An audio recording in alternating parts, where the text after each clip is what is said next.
Hello everybody, Sparkster1701 here. Today we're taking a look at one of the small target masters. This is the 1987 Decepticon aerial warrior, Needlenose. Needlenose came out in 1987 as part of the second wave of target masters, although this time around they were carded instead of boxed. And he would only be available for that year. He would be discontinued by 1988, and we really didn't get a replacement for him. As a small target master, Needlenose, like the others that were released at the same time, was one that was not sold in Japan, so that makes him a rather strange oddity.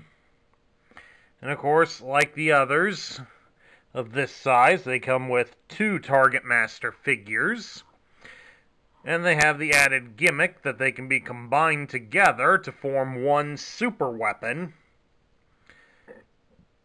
which, according to the lore, the attached one boosts the power of the cannon beneath it. Unfortunately, the biggest major problem with these guys is how bad their articulation is. The obvious cost cutting to make a smaller toy definitely shows on Needlenose here, especially since you cannot move his wings. That does limit what you can do to play with him. The arms can be rotated here at the shoulders, but as you can see, they go straight down against the wing, or they can rise up to point straight up. And that's about it. But he can at least bring them out to the side, like so. And his legs can be spread apart, so he can do a full splits, but it's more to transform him than it is for any other useful purpose. So now to transform Needlenose, first thing we got to do is, of course, remove his guns. To transform Needlenose, we're going to first fold down his helmet over his face.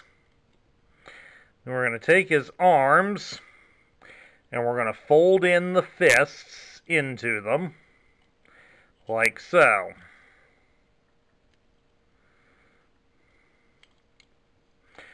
Then next, bring the arms out to the side like that, and then fold them in at the shoulder into his body. Then next, we go down here to his legs. We're going to fold his feet down, like so. And then we fold his legs around to the sides. Turning him over, fold up this fin at the back, and then we lower the cockpit down onto the front like so.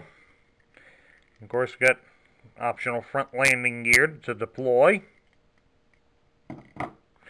And there he is in his alternate mode. He's a fighter jet.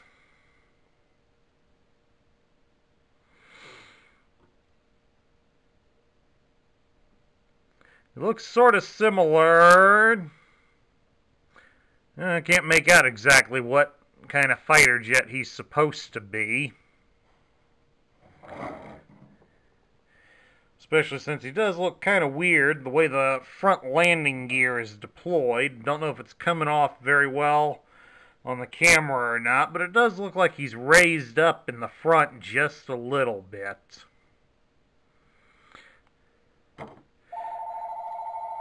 Excuse me a second. Sorry about that little annoyance, folks, but getting back to Needlenose here. It's plain he does swoosh halfway decently. Could be better, but it's not bad. And of course, underneath on his wings, he does have a couple of posts on the ends. And since he doesn't include missiles, that's the perfect spot to attach his Target Master weapons. And then there you go. Now got an attack plane. Although I wonder about the dynamics of it being able to fly, with the fact that those guns are not exactly evenly distributed. But doesn't seem to affect the performance. But as an added bonus, let's see. Nope, you can't fit one in the screw hole here on the top. It just hangs loose. But it was worth a try anyways. Let's take a look now at Needlenose's loose parts, which will be both of his Target Master partners. This right here is Sunbeam, who is described as a solar-powered beach bum. And it looks like here on his left hand, it looks to be left-handed because he does appear to be carrying a gun himself. And of course, to transform him, all you have to do is just pull the barrel out, and he becomes a light burst discharger. But of course, as he is a solar-powered weapon, getting into areas shrouded by darkness will weaken the weapon's capabilities. And then next we have Zigzag, who's described as a failed hovercraft mechanic, who's also a failed warrior. Although I don't know, he looks a little better prepared for battle. So along this side here, it looks like he has a sword. And then over here, he's got what looks to be a shield on his molded onto his arms. So those are nice little touches on him. And then, of course, to transform him, all we do is fold the barrels out.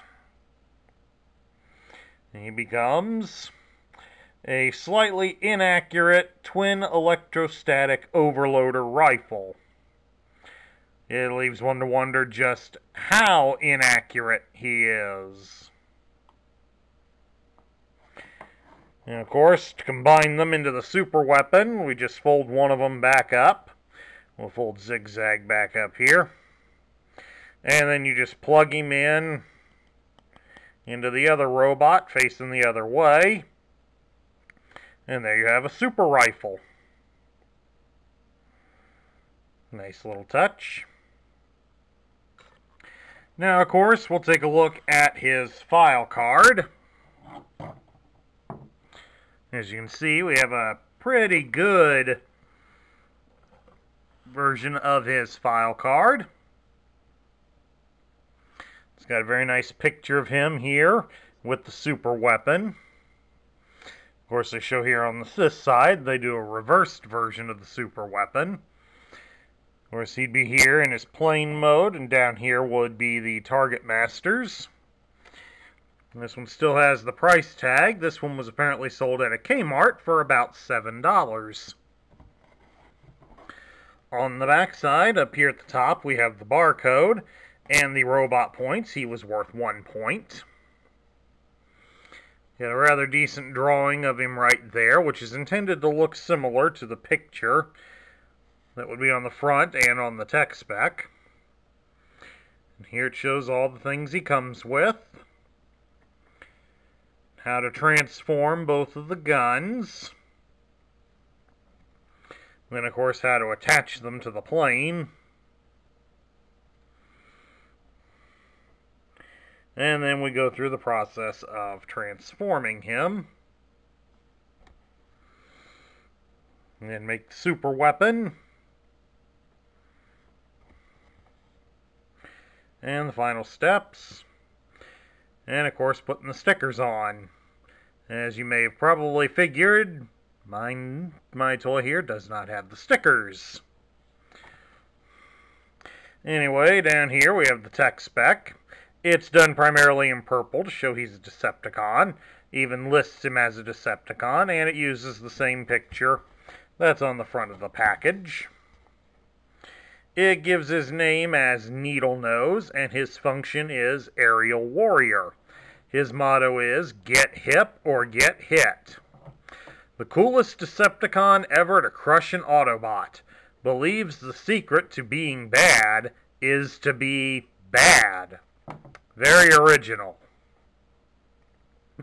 Trendy. Fascinated by earthly fads. Always tries to fit in, even when it's impossible. So busy being cool, he seldom joins in battle. Teamed with Sunbeam, a solar-powered beach bum who transforms into a light-burst discharger, and Zigzag, who transforms into a slightly inaccurate twin electrostatic overloader rifle. It almost makes it sound like Needlenose here is the equivalent of Jazz. And we put the decoder here on the grid, and as we can see, the line doesn't fluctuate very much.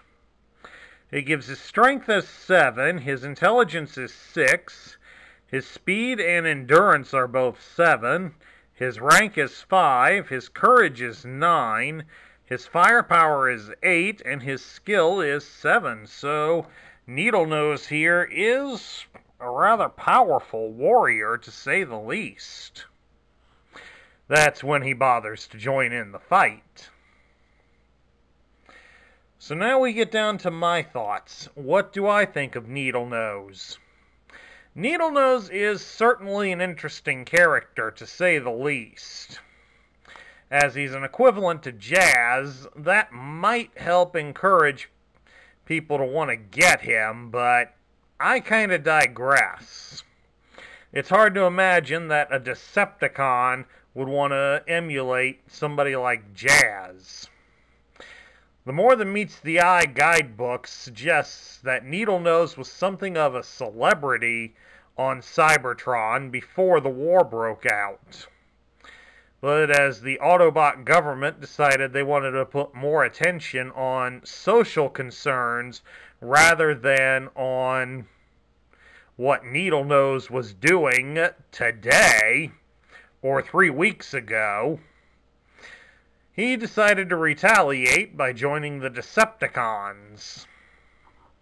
So that makes his joining up with them rather petty, to say the least.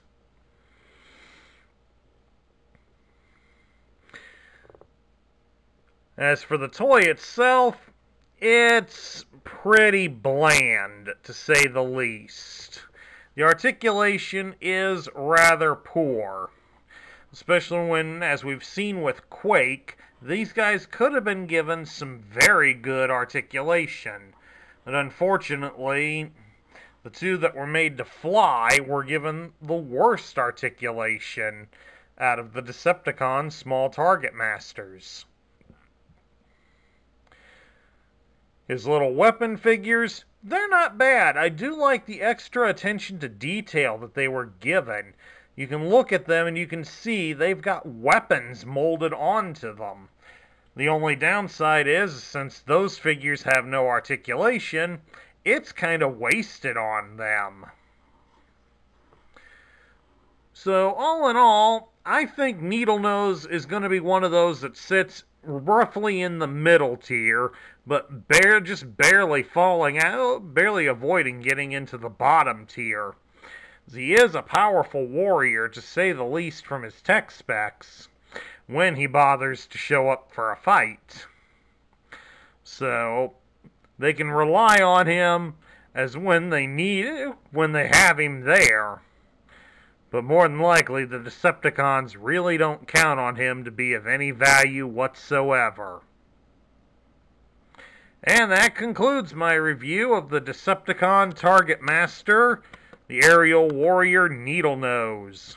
If you like this video, please drop me a thumbs up here on YouTube. If you're new to the channel, please hit the subscribe button down below and join our ranks. Don't forget to ring the notification bell so you'll be alerted when I post new content. Also, please share your thoughts about Needlenose in the comments down below. This is Sparkster1701 saying I will catch you all later.